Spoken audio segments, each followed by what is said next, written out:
तो भाई लोग कैसे हो। आज मैं आप लोग के लिए लेके आया हूँ 10 कोड़ों की सज़ा। चलिए कहानी स्टार्ट करते हैं। किसी राज्य में राजा अजीत सिंह राज्य करते थे। राजा अजीत सिंह का इकलौता पुत्र था राजकुमार रणजीत सिंह। पिता के लाड प्यार में पला बड़ा हुआ। अजीत सिंह आंख मूंद कर अपने इकलौते पुत्र की बात मानते थे।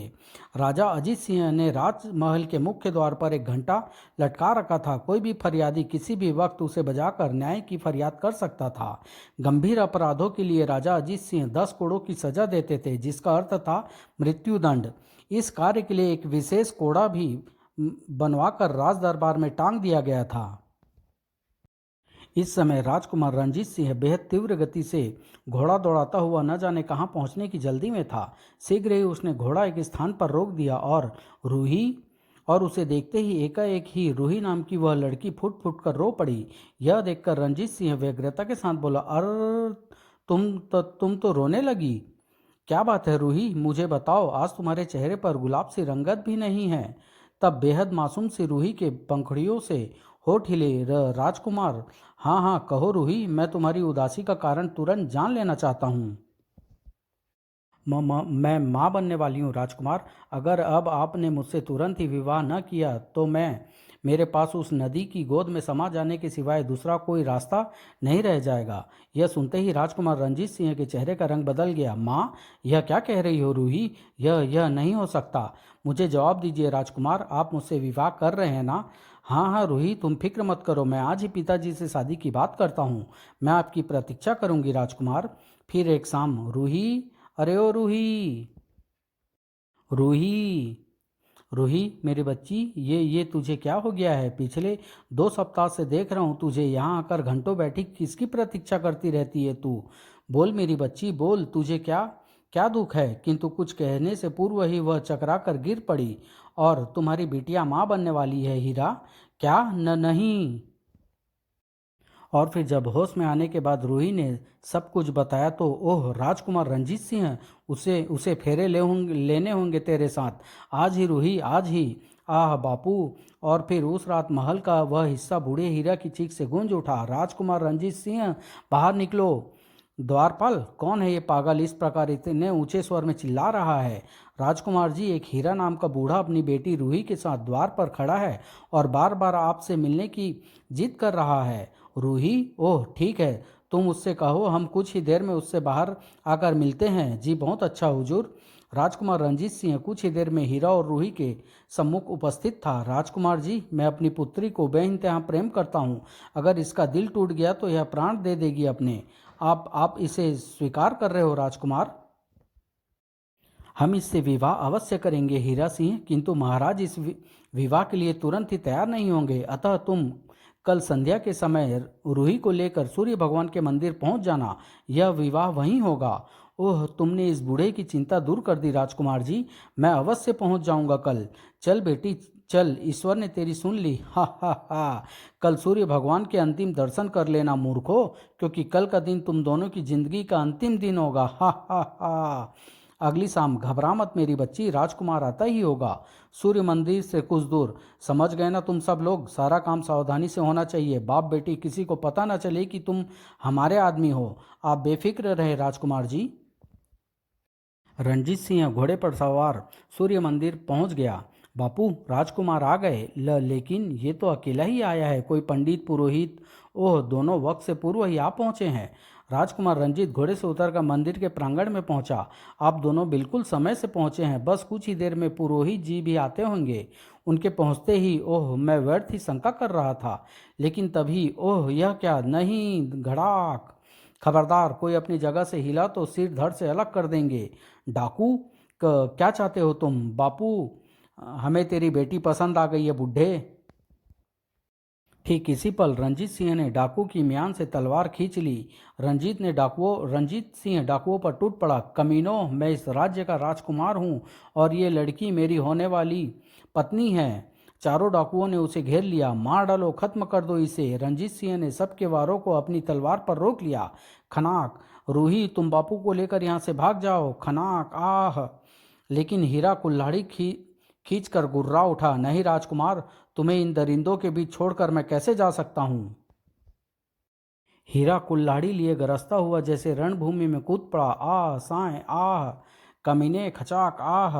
हीरा बूढ़ा जरूर हो गया है लेकिन उसकी हड्डियां अभी गल नहीं गई है। यह देखो हीरा की हड्डियों का फौलाद। नहीं, ओ आह, उफ, नहीं। हीरा ने कुल्हाड़ी फेंक मारी।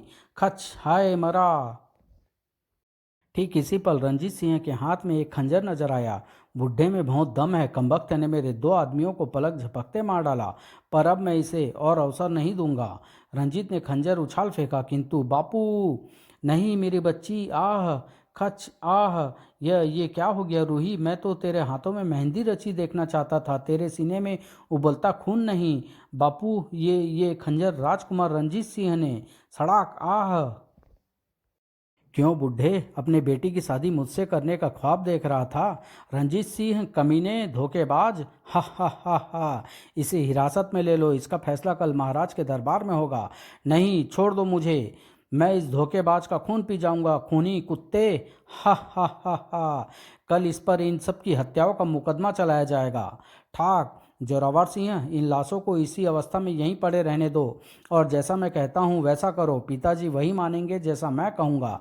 जो आज्ञा राजकुमार जी। अगले दिन राज दरबार में, नहीं ये झूठ है, मैंने कत्ल नहीं किए, भला मैं अपनी बेटी का खून क्यों करूंगा? जग हंसाई से बचने के लिए क्या ये झूठ है कि तुम्हारी बेटी कुंवारी माँ बनने वाली थी?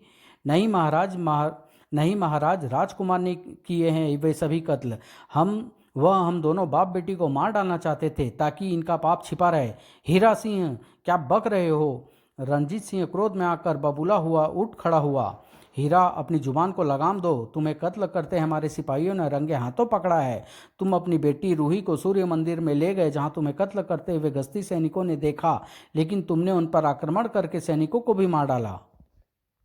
जिन दो सैनिकों ने तुम पर काबू पाया उनकी गवाही इस सत्य को साबित कर देगी। दोनों सैनिकों की गवाही के पश्चात अभी महाराज कुछ कहते कि तभी महाराज की जय हो। महाराज, घटना स्थल का निरीक्षण करने के बाद वहां से केवल दो सैनिकों की लाश पाई गई। रूही की लाश तो वहां नहीं मिली, किंतु उसकी टूटी चूड़ियां, एक कान का बुंदा व दुपट्टा अवश्य मिला है। ओह, रूही की लाश कहाँ गई? पिताजी, मुझे लगता है रूही की लाश को कोई जानवर उठा ले गया है, किंतु यह साबित हो चुका है कि उसकी हत्या हो चुकी है और हत्यारा आपके सामने है। महाराज, ऐसे खूंखार व जालिम इंसान को कड़े से कड़ा दंड मिलना चाहिए। इसे सरेआम 10 कोड़ों की सजा दीजिए महाराज। 10 कोड़ों की सजा यानी मृत्युदंड? 3 दिन पश्चात अमावस के दिन हीरा सिंह को 10 कोड़ों की सजा दी जाएगी। नहीं, चलो ये कांटा भी साफ हुआ। मुझे अपने मृत्यु का अफसोस नहीं है महाराज, लेकिन एक दोषी सजा पाने से बच जाए यह अन्याय होगा। ले जाओ इसे। हा हा हा। मुझे अपने पुत्र पर पूर्ण विश्वास है, वह कभी मेरे सामने झूठ नहीं बोल सकता। इधर रूही की आंख खुली तो उसने खुद को एक कुटिया के बाहर पाया। आह, मैं कहाँ हूँ? पुत्री, कौन हो तुम? शायद तुम पर किसी अनाचारी ने प्राणघातक आक्रमण किया था। मैं तो तुम्हें घायल पाकर यहाँ उठा लाया था। उफ, न जाने मेरे बापू का क्या हश्र किया होगा उस कमीने रंजीत सिंह ने। बाबा, मैं कितने समय से यहाँ हूँ? 3 दिनों से पुत्री। उफ, मुझे तुरंत जाना होगा। अरे मगर सुनो, तुम्हारी तबीयत। उधर हीरा सिंह को सरेआम 10 करोड़ की सजा देने के लिए भारी भीड़ के बीच एक मैदान में लाया गया। पिताजी, इस झूठे व मक्कार आदमी को दंड मैं स्वयं अपने हाथों से दूंगा, क्योंकि इसने हम पर इल्जाम लगाने की जुर्रत की है। सड़ाक, एक, हा हा हा, आह, दो, आह। सुनो भैया, यह कैसी भीड़ लगी है?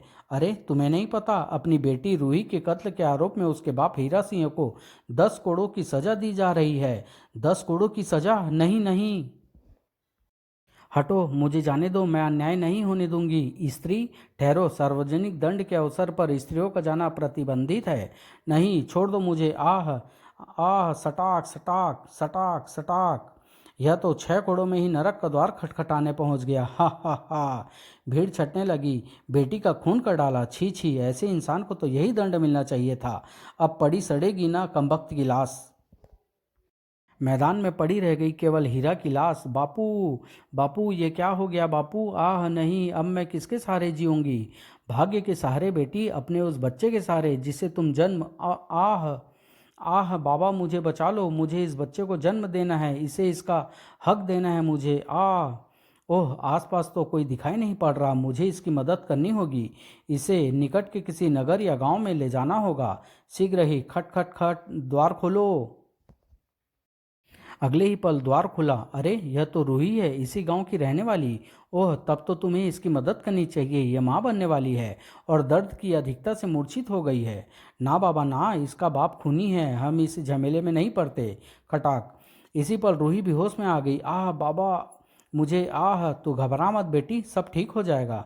भाइयों, ये संकटग्रस्त है, इसे आपकी मदद चाहिए। आह। मदद? कैसी मदद? अरे भाई, देख नहीं रहे क्या? बच्चे को जन्म देने वाली है। हा हा हा। हत्यारे की बेटी ने इस गांव में घुसने की हिम्मत कैसे की? इन दोनों को पत्थर मार मार कर गांव से निकाल दो। पापी की मदद करने वाला भी पापी। हाँ हाँ। अगले ही पल उन पर पत्थरों की वर्षा शुरू हो गई। तड़ाक तड़ाक। नहीं बाबा, आह। आह। चलो भाई चलो, इसके लिए इतना ही काफ़ी है। नहीं बाबा, आंखें खोलो बाबा। ये दुनिया की रीत है बेटी। दुनिया सताए हुए को और अधिक सताकर आनंद लूटती है। लेकिन तू घबरा मत बेटी, हम सूर्य मंदिर चलते हैं, ईश्वर तेरी मदद करेगा। और फिर सूर्य मंदिर के प्रांगण में पहुंचकर रूही ने एक सुंदर व स्वस्थ बच्चे को जन्म दिया। तुमने बेटे को जन्म दिया है पुत्री, मेरा लाल, मेरा चांद। फिर एकाएक कुछ सोचते सोचते उसके जबड़े भीज गए, आंखें लाल हो उठी। मैं अपने बच्चे को इसका हक दिलवाऊंगी बाबा, जरूर दिलवाऊंगी। फिर हमारे इस गंधर्व विवाह का साक्षी तू है सूर्य। तेरे ही सामने राजकुमार रंजीत सिंह ने मेरी मांग में सुहाग सिंदूर भरा था। केवल तू ही जानता है कि मेरा पुत्र राजकुमार रंजीत सिंह की संतान है। लेकिन लेकिन भगवान, तेरी इस पुत्री को इस दुनिया ने ठुकरा दिया है। उसे सरेआम पत्थर मारे हैं। यह मेरा नहीं, तेरा अपमान है भगवान। हाँ हाँ, वह पत्थर मुझ पर नहीं, तुझ पर बरसे हैं। भगवान, जब इंसान को इंसानों की बनाई अदालत में इंसाफ नहीं मिलता तो उसे इंसाफ के लिए सिर्फ तेरा ही द्वार बचा रहता है। मुझे इंसाफ चाहिए प्रभु, इंसाफ, या तेरे द्वार पर अपनी मृत्यु। सूर्य मंदिर का घंटा जोर जोर से टनटनाने लगा। टन टन टन। एक अबला की पुकार प्रलय बनकर टूट रही है। इस प्रलय में कई निर्दोष मारे जाएंगे। मुझे तुरंत महाराज से मिलना होगा। शायद अब उसकी आंखों पर पड़ा प्रेम, पुत्र प्रेम का पर्दा हटा सकूं। मूसलाधार वर्षा होने लगी। अरे, यह क्या? ये कैसा चमत्कार है? यह एकाएक वर्षा कैसे होने लगी? तेज अंधड़ में सब कुछ तिनके के समान उड़ने लगा। हाय, मैं उड़ा, बचाओ। उफ, यह अंधड़ सबको उड़ा ले जाएगा। भागो, किसी सुरक्षित स्थान पर शरण लो। आई, बचाओ। मूसलाधार वर्षा से कई मकान रेत के ढेर की तरह भुरभुरा कर गिर पड़े। धड़ाम। हाय, मरा, बचाओ। उफ, ये तो प्रलय के लक्षण हैं। उधर राजमहल में अफरा तफरी मची हुई थी। क्या कह रहे हो महामंत्री? नदी पर बने नगर के एकमात्र बांध को खतरा उत्पन्न हो गया है। जी हाँ महाराज, अगर वर्षा इसी वेग के साथ जारी रही तो पानी का बोझ न संभाल पाने के कारण बांध टूट जाएगा। और अगर बांध टूट गया तो क्या होगा? भयानक तबाही व बर्बादी। यहाँ तक कि राजमहल भी नहीं बच पाएगा। नहीं, ऐसा नहीं हो सकता। कुछ करो महामंत्री, ये बांध टूटना नहीं चाहिए और पल पल की खबरें हमें मिलनी चाहिए। जी, जल्दी करो सारथी, रथ को बांध की तरफ ले चलो। उफ, ऐसा प्रलयंकारी तूफान तो आज तक नहीं देखा न सुना। ठीक इसी पल उछल पड़े महाराज। टन टन टन, फरियादी घंटे की आवाज। द्वारपाल, तुरंत जाकर देखो कि फरियादी घंटा कौन बजा रहा है। जो हुक्म महाराज। थोड़ी देर बाद महाराज, आप स्वयं ही चलकर देख लें। वह सन्यासी तो अपना और उस लड़की का परिचय तक किसी को नहीं दे रहा। ओह ठीक है, हम स्वयं देखते हैं। ठहरिए बाबा। ओह महाराज। इस समय पूरे राज्य पर प्रलय मंडरा रही है। सैकड़ों प्राण संकट में है। विपत्ति की इस घड़ी में आप फरियादी घंटा क्यों बजा रहे हैं बाबा? क्या दुख है आपको? राजन, अगर मैं कहूं कि इस प्रलय का कारण आप हैं तो है कोई जवाब आपके पास? हम समझे नहीं, आप कहना क्या चाहते हैं बाबा? महाराज, आपको याद होगा कि कुछ दिन पूर्व आपने हीरा सिंह नामक एक बूढ़े को 10 कोड़ों की सजा दी थी। 10 कोड़ों की सजा? हाँ, दी थी। उसने हत्या जैसा गंभीर अपराध किया था। झूठ। देखिए, इस मासूम लड़की को और इसकी गोद में मचलते बालक को जानते हैं महाराज कि ये लड़की कौन है और ये बच्चा कौन है? कौन है ये दोनों? यह लड़की उसी हीरा सिंह की पुत्री है। रूही नाम है इसका। नहीं, इसी के कत्ल के इल्जाम में आपने उस निर्दोष बूढ़े हीरा को सरेआम 10 करोड़ की सजा दी थी। नहीं, यह नहीं हो सकता। उफ। और राजन, यह बच्चा मुझे दो पुत्री। यह बच्चा रूही का है राजन, आपका पोता है ये। रूही का बच्चा हमारा पोता? असंभव, नामुमकिन। अगर तुम सन्यासी न होते तो इस दुस्साहस पर हम तुम्हारी जुबान खींच लेते। क्या सबूत है तुम्हारे पास अपनी इस बात को साबित करने के लिए? मैं आपसे पूछता हूँ महाराज कि क्या सबूत था आपके पास जो आपने इसके निर्दोष पिता को 10 कोड़े की सजा दे डाली? सबूत? सबूत हमारा बेटा रंजीत सिंह था, वह कभी हमसे झूठ नहीं बोल सकता। हूँ, रंजीत सिंह, वही रंजीत सिंह जिसने इस मासूम लड़की से सूर्य मंदिर में गंधर्व विवाह करके इसे धोखा दिया और हीरा सिंह की मृत्यु का कारण बना। रूही को भी खत्म करने का षड्यंत्र जिसने रचा वह आपसे कभी झूठ ना बोलेगा। आप सच कहते हैं महाराज। लेकिन याद रखिए राजन, दुखी स्त्री की आह चट्टानों को भी सीना भेद देती है। उसकी आंख से गिरा एक आंसू भी धरती पर प्रलय मचा देता है। आप पुत्र प्रेम में अंधे हो गए हैं। इसके कहे पर अंधविश्वास करके न जाने आज तक कितने निर्दोष इंसानों को आपने 10 करोड़ की सजा दी होगी। लेकिन अब पाप का घड़ा भर चुका है। ये प्रलय और तूफान आप देख रहे हैं महाराज, इस राज्य का विनाश हो जाएगा। अगर आपकी आंखों से पुत्र प्रेम का पर्दा हट चुका हो तो रोक लीजिए इस प्रलय को। इसे केवल आप ही रोक सकते हैं। रूही और उसके बच्चे को उसका हक देकर, हक देकर, हक देकर, हक देकर नहीं। तभी बौखलाए से महामंत्री ने वहां प्रवेश किया। महाराज, महाराज, बांध की दीवारें में दरारें पड़ गई है। अब नगर को प्रलय से भगवान का कोई चमत्कार ही बचा सकता है। एकाएक राजा अजीत सिंह बुदबुदा उठे। हम रूही को उसका हक देंगे बाबा। अगर रंजीत सिंह ने हमारे साथ विश्वासघात किया है तो यकीन करो बेटी, तुम्हें न्याय मिलेगा। आओ हमारे साथ। और उस समय रंगशाला के रंग में भंग पड़ गया जब पिताश्री, रूही, रंजीत सिंह, जलील इंसान, हम सोच भी नहीं सकते थे कि तुम इतने नीचे गिर जाओगे। तड़ाक! आह! तुम्हें अपने बेटे के रूप में देखकर हमारी गर्दन शर्म से झुकी जा रही है। क्या समझते थे हम तुम्हें, और तुमने हमारा विश्वास चूर चूर कर दिया। अगले ही पल, बताओ रंजीत सिंह, क्या सूर्य मंदिर में तुमने रूही से गंधर्व विवाह किया है? मगर पिताश्री, मैं तो इसे जानता तक झूठ के पांव नहीं होते। रंजीत सिंह, मुझे भीतर से आते देख तुम्हारे मुंह पर मेरे साथ साथ रूही का नाम भी आया था। वो यह पिताश्री, मैं मुझे क्षमा कर दीजिए पिताजी। न्याय पिता पुत्र का रिश्ता नहीं देखता। तुम्हारे पिता के कातिल को हम दंड अवश्य देंगे बहू, और वही दंड देंगे जो इस हत्यारे ने तुम्हारे निर्दोष पिता को दिया था।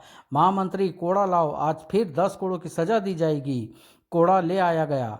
बहू, तुम्हारे सबसे बड़ा अपराधी मैं हूँ जो अंधे पुत्र प्रेम के कारण राजा का कर्तव्य भूल गया। 10 करोड़ की सजा का हकदार तो मैं हूँ। महामंत्री, मुझे 10 करोड़ की सजा दी जाए और मेरे बाद मेरी पुत्र वधू और मेरे पोते को राज सिंहासन सौंप दिया जाए। रंजीत सिंह को इसी क्षण देश निकाला देता हूँ। मुझे 10 करोड़ की सजा दो महामंत्री, यह हमारा आदेश है।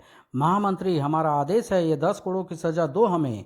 जड़वत हुए महामंत्री का हाथ एकाएक ही यंत्र चलित सा उठ गया। सड़ाक! नहीं, नहीं, रुक जाओ। मेरे अपराधों का दंड पिताश्री को मत दो। मैं अपना अपराध कबूल करता हूँ। सैनिकों ने रंजीत सिंह को पकड़ लिया। नहीं, छोड़ दो मुझे दो ये सजा। पिताश्री, आप चुप क्यों हैं? ये सजा मुझे मिलनी चाहिए। अपराधी मैं हूँ। हा हा हा हा, मैं हूँ अपराधी। मुझे 10 करोड़ की सजा दो। हा हा हा हा। उफ, यह तो पागल हो गया है। ठीक इसी पल, रुक जाओ, ईश्वर के लिए रुक जाओ। मैं अब और नहीं सह सकती। रूही बहू आपकी और परीक्षा नहीं ले सकती। महाराज, अपने आप को दंड देकर मुझे पाप का भागी मत बनाइए। तेरा लाख लाख शुक्र है भगवान, तूने मेरी लाज रख ली। मेरे पुत्र को उसका हक मिल गया। अब मुझे भी मुक्त कर दो प्रभु। इतना कहने के साथ ही इधर रूही के प्राण निकल गए और उधर प्रलय थम गई। सूर्य की रश्मियां पृथ्वी से टकराने लगी। समाप्त।